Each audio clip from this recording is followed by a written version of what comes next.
it being canceled anytime soon, at least. Oh, you guys have an athlete that's going to the Olympics for table tennis? Oh yeah, That's found out yesterday. That's cool. What kind of training do you do for table tennis? Just general sport, sports stuff.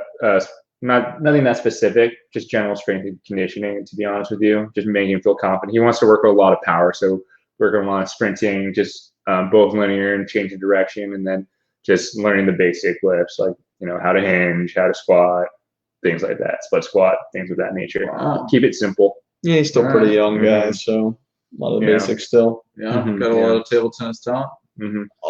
Full of it out here.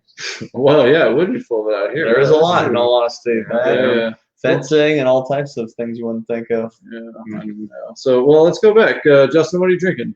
I got school night, trusty core water bottle. Let me get it on the camera. There we go. School tomorrow? Nah. Well, school's canceled. Nice. John? Nothing. I'm gonna try and get the new webcam system set up, so I didn't grab a drink. Are we on now? Yeah, we're on. Maybe. Potentially. Should be on here. All right. How about you, Brian? Kombucha again? Yeah, kombucha again. This one's a revived kombucha, the original cola. I need a lot of. I just go to Trader Joe's a lot if I need to grab a quick meal before I come to your house. Yeah. So yeah, that's the one. Cola flavored. It's pretty good. Yeah, I had a busy week, not much sleep, so. Is there a specific? Got to prioritize the sleep, so no alcoholic drinks for this crew tonight. Nope, exactly. Yeah. Is there a specific brand you like for kombucha? Give a shout out to. Well, I'm big on the health aid ones. This one's, I think this one is. I don't know if it's owned by Trader Joe's, but yeah, I don't know. It's not my favorite, but I just want to try something different. So there we are. I had one of the best Beyond burgers, maybe the best Beyond burger that I've ever had last night. Where from? New vegan spot. Okay. In Morgan Hill. I've had a few that are good. That's pretty good. Vegan cheese. I've had a few that are good. Yeah. Yeah. This was the first one that I went. That experience actually tasted like a burger. I had that with one other place, and I was just like, I don't think I could tell the difference if I didn't know what I ordered. Yeah. Yeah, it was that kind of thing. Yeah. So I wish I could tell you. I haven't had one of those yet. All right. Well, I gotta make have a Burger King. You can go grab one over at Burger King. BK, baby. Are there any prominent swimmers who self-identify as vegan? Or maybe not even self-identify, but just, you know what I mean? It's Another like vegan. There's like vegan people and just vegan eaters. Like vegan diets. I don't know. The two are kind of different. People in the comment section. Nobody's particularly famous, I would say, in swimming for being plant-based. Yeah, not like in. There's a lot of keto. Oh yeah, Mike Landry's pretty well known for being on the keto side right there. Right. Yeah. That's the only person I can think of. So I don't know. Speaking of follow the keto diet, or does he just have keto? He says it a lot in his videos. Yeah. But he doesn't really. Nothing. At least the videos I watched, and I haven't watched every single video. Sure. He hasn't gone in into full detail of his ketogenic diet, so Sure. I wouldn't know. But he talks about ketosis a lot and how he tests for it and whatnot. But speaking of Michael Andrew, best time this weekend. Congratulations. 100 breaststroke. Not even this weekend. The meet's just getting started here on Thursday. Yeah, 59-1.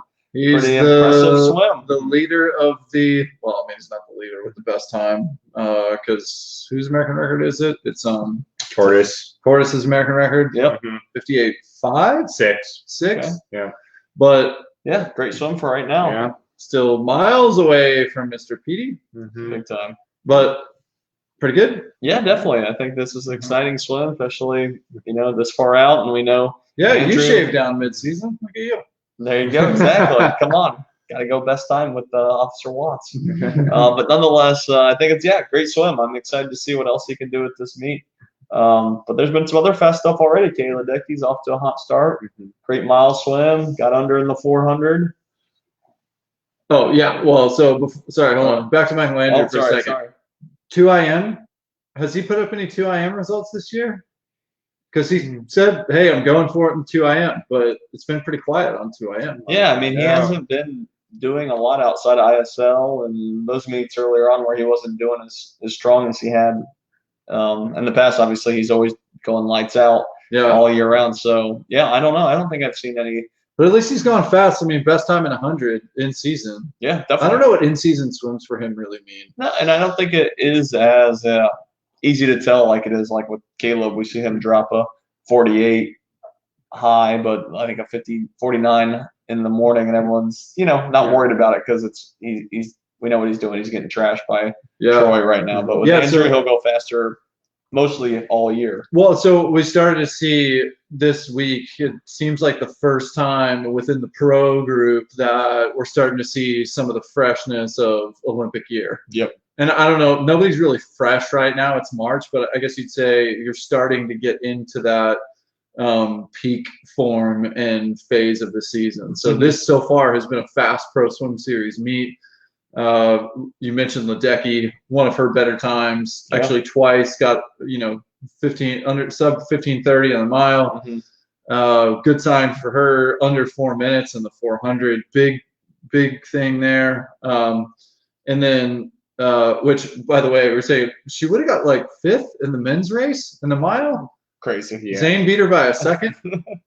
So no, I mean she's amazing. Simple as that, and it's easy to take for granted. And I think maybe her having her first little stumble recently is making us appreciate it a little more again. But it's always great to see her going fast times, and like you said, competing with the guys' times and just making these amazing swims look like normal. A couple 206s and the 2 fly, men's 100 free, 48 mids from a slew of guys. Yeah. Once again, the 100 free for men looks deep as we thought. Should be a slugfest who's going to make that relay. And I mean, it seems like, Dressel should be a slam dunk for one of those individual slots, but I don't know about the second one. Yeah. I don't know. If I had to pick one right this second, I'd say it's going to come from this group. Peroni, Apple, Held, or I guess my 4th and dark horse is going to be Maxime Rooney. Okay. There's also guys like I'm gonna say Ferris doesn't get one of the individual spots. He doesn't seem like he's been as hot as those other guys. So we'll see. Cases maybe. No, he doesn't swim 200. Sorry, no, I'm thinking of the wrong guy. Sorry, no, not the 100 free. Yeah. So a few more quickish swims this weekend in college swimming. Back to Pac-12 Men's going on right now. Yeah. Actually, Stanford's still leading because they had a big lead in diving, but Cal Men just threw down tonight or today. So we're recording this on Thursday. Some 18s. Cal went 1, 2, 3 in a few races. So let's just say that's put a stamp on that one. Also, relay got DQ'd yesterday. Their 400 medley relay got DQ'd yesterday. Oh, okay. So that was where the points kind of fell off. Okay. But they beat everyone by like 3 seconds supposedly. So those are big points right there. Seen a few deeks throughout the conference season so far. A few jumps on a relay. And one that didn't get called. I don't know what meet that was. Yeah, I forget too. We were talking. It was like about minus 0.05 and didn't get called. Right.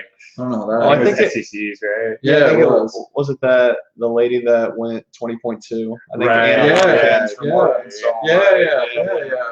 And they didn't get DQ'd. I don't understand. But there's always a few. NC State for the men had that streak where they kept having DQs at NCs, not at conferences. I think they had 2 years in a row they DQ'd a relay. So then these things happen, right? There'd be no worse feeling in swimming than being the guy or gal who jumps on a relay. Big time. Yeah, that stinks. Yeesh. Yikes. Yeah, we had some other notable news from conferences from the week before. I think Abbey Weitzeil at Pac-12's dislocating her elbow and not swimming after the 50 free. So we'll obviously wish her a speedy recovery. And it's not just NCAA's here. We're talking Olympics. Right? Yeah, and I guess that's a good point. At this point with her, if you're Terry, you got to just watch that progression. And I would think, any other year, there's probably she probably pushed through it to swim at the meet, but she's got bigger things going on this year. So hey, wouldn't be shocked if she doesn't swim NCAAs, but I'd imagine it's going to be one of those things. If she's still feeling it, I don't know how severe the injury actually was. Obviously, it was enough to keep her out of the meet for the weekend. But those types of things can linger, though. They can. And, she did the interview post 50 free, and I know people were saying how, so it's a little frustrating and all that. But if it was, I think, a really severe elbow dislocation, she certainly wouldn't be doing an interview. after that. So I'm encouraged to know that she at least, was able to do the interview, even if she was frustrated with maybe how it felt at the time. But I still think there is a chance she could do NCs, and I think she should be fine by the Olympics just based off of that presentation. But we'll see. It can be quite variable, and it could happen again. She's going to touch the wall hard every time with her elbow more or less fully extended, which is the most common position for a dislocation. So we'll see how it all turns out. But it's too bad that she won't be at her peak nonetheless, because we talked about her being in some of the best races we were looking forward to at NCs, particularly that 50 free. Right. Well, so let's say that her college career ends now. I think she still made her mark quite well in the short course yards. Yeah, definitely. So, hey, she. Not bad. I mean, that'd be a sad thing, but yeah. I mean, but the hope is that she's crushing it for Team USA at the Olympics this summer. So exactly, she had a good summer. She did well at nationals, and I think things were riding high. And obviously had a great NC season so far. Do you know what her long course best is for the 50 free? Yeah, I don't know. Off the top of my head, Justin, maybe you can get that to us. Yep. Anything else stand out from you from Pac-12 women the last couple days? Yeah. Stanford might get challenged, potentially. That was the one thing I noticed. But I wasn't too, I think they're gonna be fine at the end of the day. Yeah, they ended up winning, I think, pretty handedly. But we'll see. NCs is always different, so we'll see how that all turns out. B10 Men also happened. Michigan seemed to win pretty decisively. Also, some good distance swimmers. I mean, their one male 500 guy, I think went 4:10. I'm blanking on his name right now. Does anyone have it off the top of their head? No, I can find it. 24:28 for Abbey, by the way. 24:28. Okay. Well, that's actually really quick. I didn't know she'd been that fast. Yep. She did that at 2016 trials. Jeez, that's crushing it. Oh yeah. And she didn't even win that trials? I can find the. Dang, that's fast. She was first. Oh, okay. Yeah. Got it. Okay, cool. Yeah, and then Simone was second. Yeah. And then Simone turned out, I think, did better at the Olympics, right? Right. Yeah, exactly. Yeah. No, nothing else specifically stood out, but that doesn't mean there weren't some other good swims. I just hadn't closely watched it.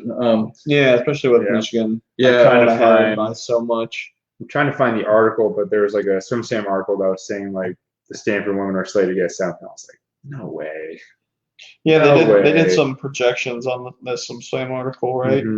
Speaking of injuries coming into the Olympic trials, I mean, so I don't know.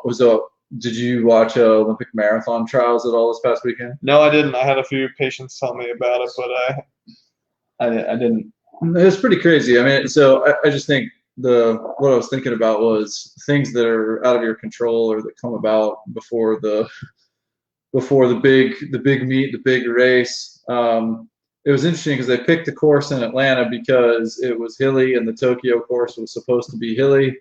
And then Tokyo has since moved the Olympic course to something that's much flatter. So the Atlanta course didn't even seem to make much sense. But the U.S. team wasn't going to move it.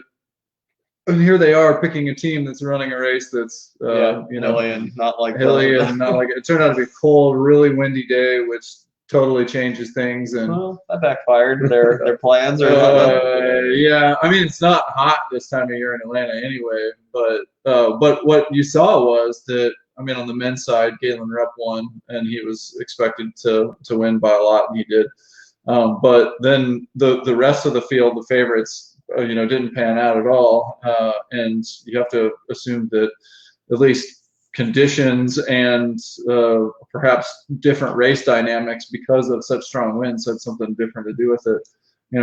I just think there's some things that come about that are outside of your control, and the best athletes, even the best athletes, have tough days, and I think so I'm curious to see how that pans out this quad. It'll happen to some that we expect to be really great on the day or on the 8 days of trials, and suddenly some doesn't shake out. They get injured before or what have you. Yeah, so like Abbey. This could be one of them. Or we talked about Luke Orlando with the shoulder dislocation. Right. So there's already been a few, and I'm sure there's more that we aren't aware of. Or, like I said, just on race day, we know goggles leak, goggles fall off, suits have ripped in the past on the way there. So there's always stuff.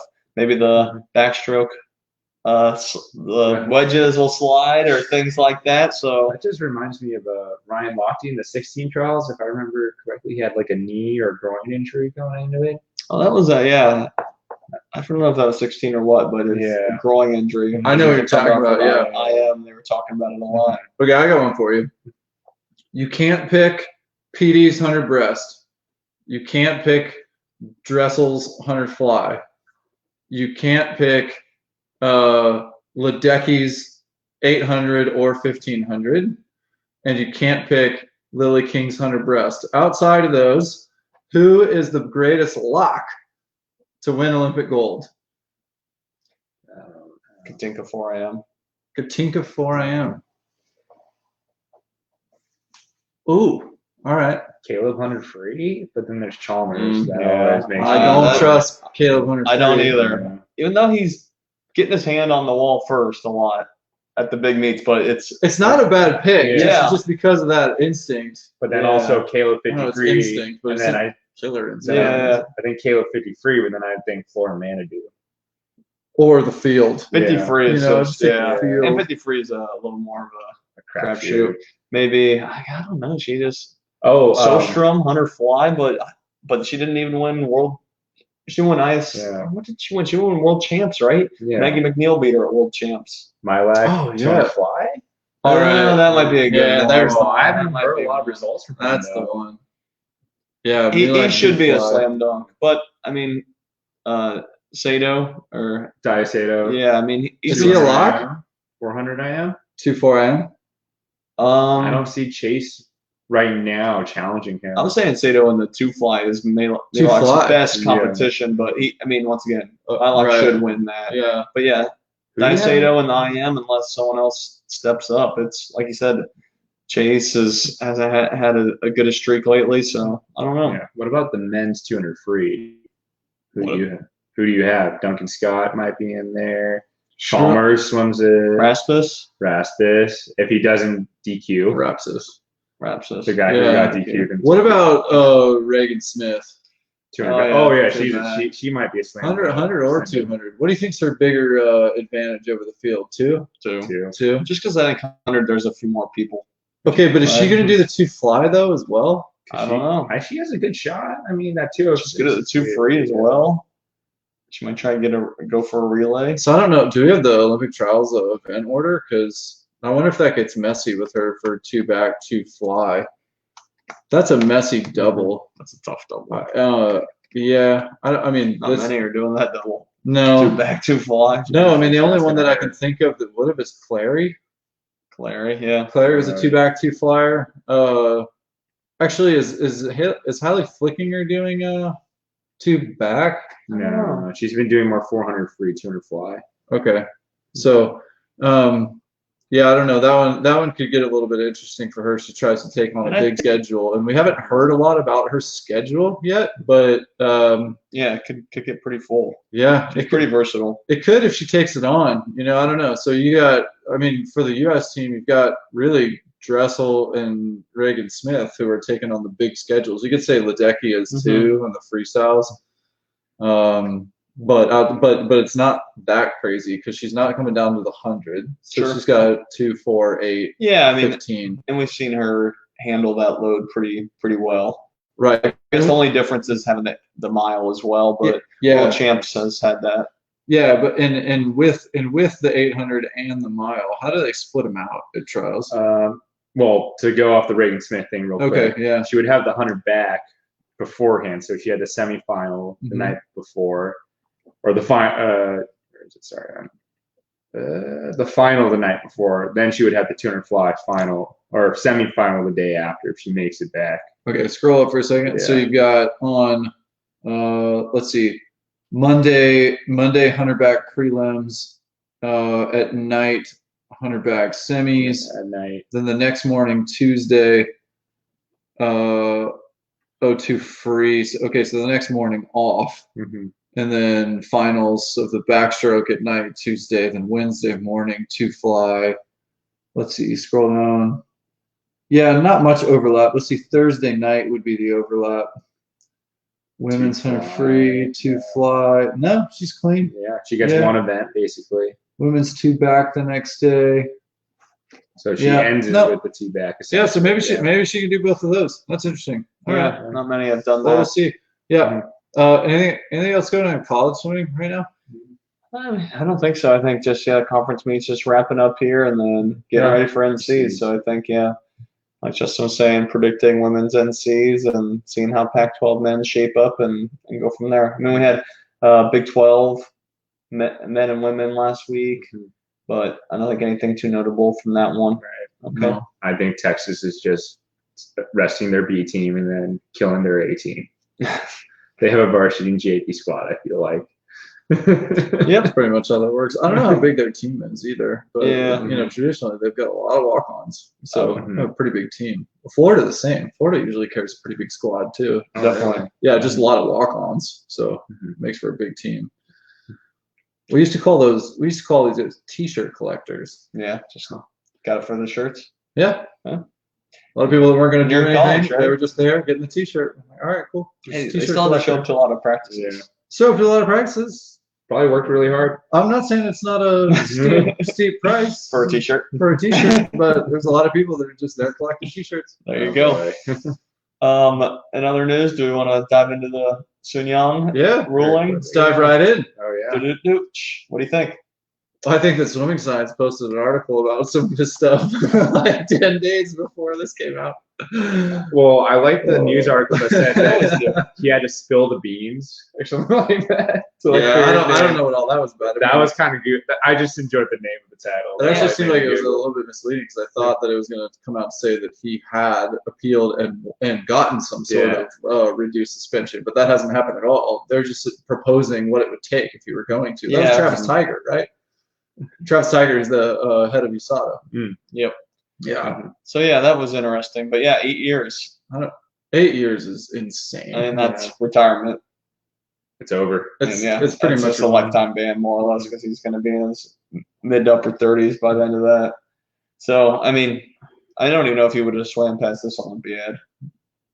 I'm going to be honest, I'm blown away by that reversal. Because every indicator was that he was headed the direction of being acquitted, full acquittal. Cleared. Yeah. And, I think I honestly don't know what to think about it because it seems so random. Yeah, I mean, I know the headlines, and I know they came out with like the 70-page report. I actually plan on reading it just to see what's in there, but they're saying how I think the headlines are saying, they gave him this much for obviously past infractions, differing reports on the incident between him and his Chinese medical doctor, Dr. Ba, and then also him not showing remorse for his actions. So hear me out on this, and it's strange to me to kind of play devil's advocate on this because I feel like the 99% of the swimming community is, elated about this. Yeah, most are from what we're saying. Right? Yeah, and I understand where they're coming from on that. But it seems to me to be a really hefty, definitive, swift action without like a super clear proof or case. I think there's a lot of questions that have gone unanswered, and I don't know. I mean, I didn't read the full 70-page report, so maybe there's some stuff in there I need to read, but it's also straight from the CAS. So I don't know. That's one investigation team's take on it, but to have to go from there having been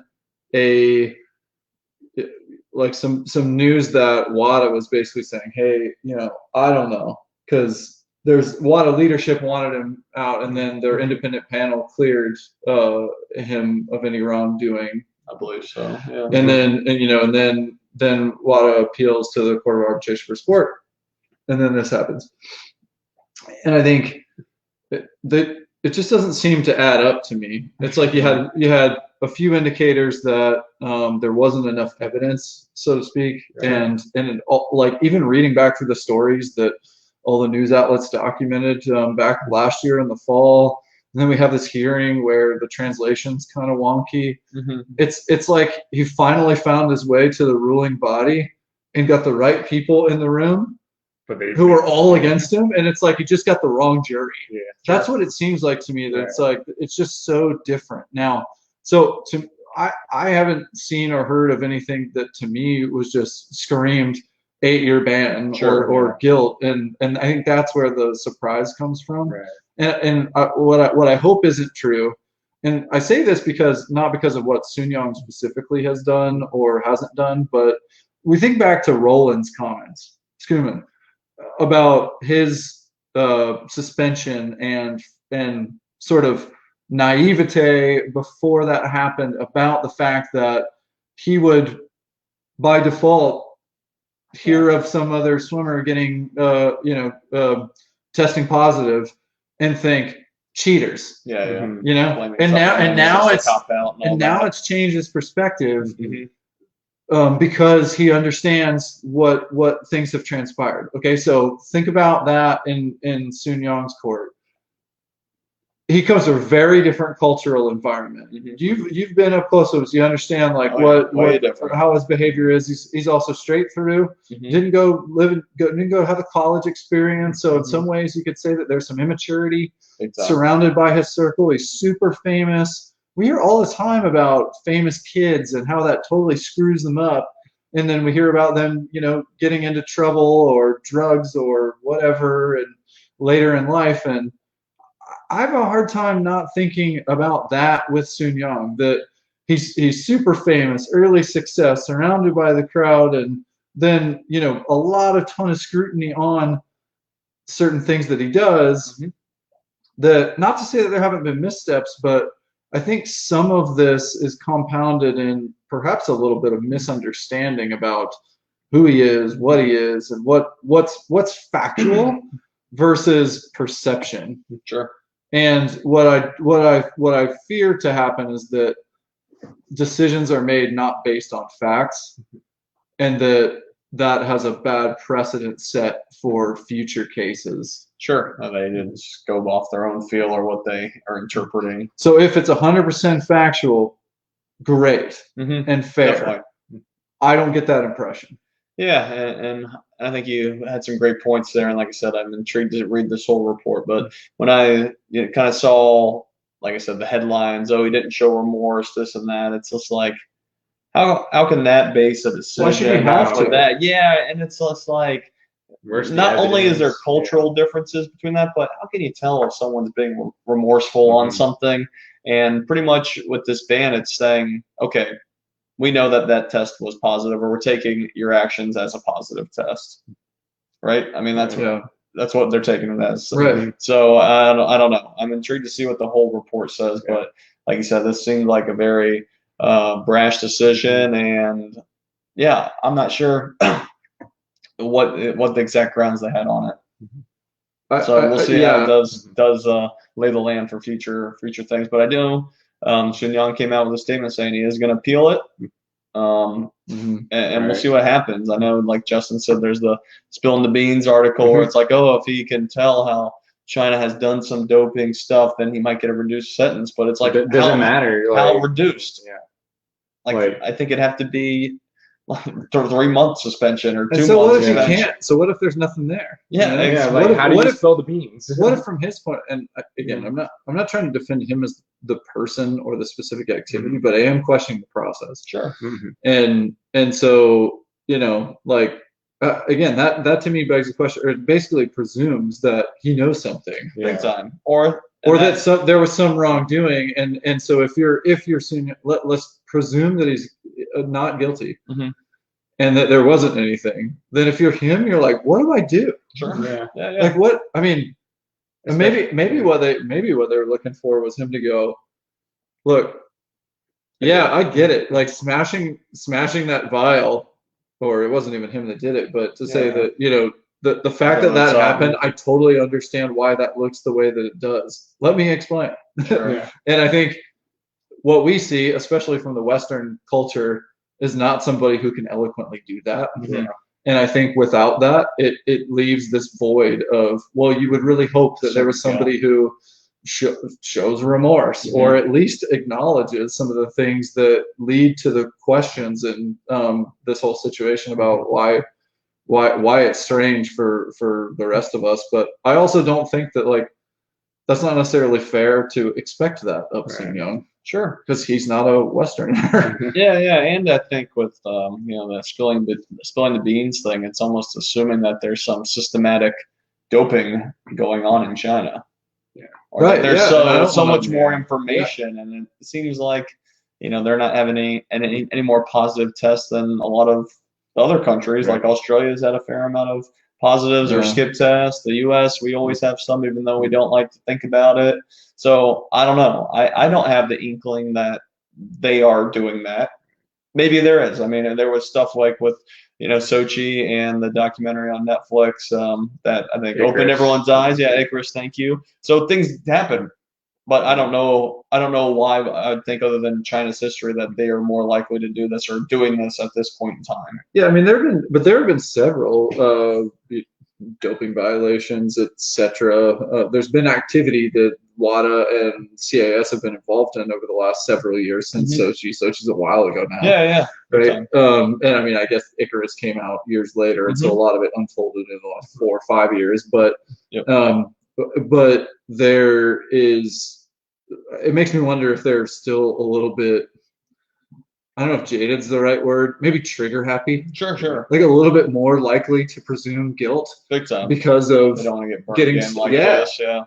So it makes me wonder if they just see that situation with Sun Young when it's so prominent, and such controversy created around, like, in the people that are really closely connected to it, his fellow competitors, coaches, the media, and like the fact that I guess it makes me wonder if they're if they're reacting, again, not based on facts but based on the situation. So that's hope it's not the case. But either way, interested to see how the appeal goes. I mean, maybe they can even lower the ban or get rid of the ban. I wouldn't be surprised. That's actually what I thought when I saw that article, was that he was saying, oh yeah, well, this is what you should do, is that suddenly we had pendulum swung all the way back and he had gotten it lifted again, because that is what the 8-year ban seemed like to me. Sure. That we went from nothing to 8, and then it was like, well, back to nothing. So I wouldn't be shocked. But we'll see. I mean, we're in March. Yeah, I mean, it's interesting because when you guys are talking about it, it's like, it's interesting how the media can dictate the narrative of somebody, right? Especially someone we don't really know or someone who's not part of that culture. So it's kind of interesting hearing you guys' perspective on that, for sure. Big time. And I mean, it was quick how some of the other, swimmers reacted. Like, I think Chad went on an interview, was like, well, I should be considered the Olympic champion. I think the 200 free instead in 16, right? Yeah. Just the reaction was so quick. Yeah, I mean, we'll see. And like you said with Roland's comments, I think until you're in the other boat, it's easy to assume people are doing this purposefully. But I don't know. I think with this case, it's even different than ones that have tested positive. So it even makes it more complicated and convoluted. But I was going to say, we're in March here. If this appeal happens, I mean, what are the odds things get figured out by the Olympics? I mean, this last one took from November to March to make this decision. So that's 3-4 months to occur. Well, we've talked before about him too, that hey, he's been training through this whole saga already, so just gonna keep training through it. Right now, he's like sheltered up, training to avoid coronavirus. Yeah.